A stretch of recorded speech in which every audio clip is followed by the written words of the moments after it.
কোন মহিলা যদি কোরবানির দিনে কোরবানির পশুটাকে জানালার ফাঁক দিয়ে তাকায়া তাকায়া দেখে আর ইসমাইলের কথা ভাবে,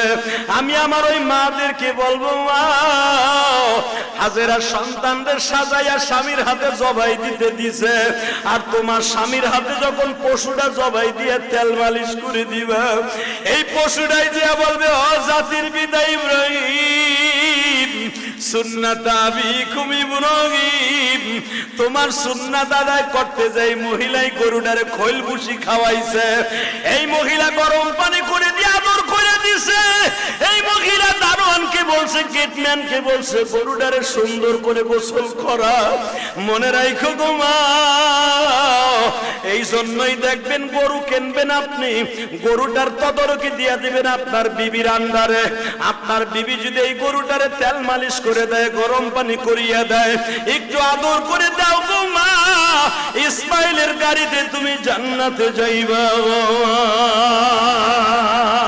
এই জন্য গরু কিনা বাড়ির সামনে ঝুলাইয়া রাখবেন,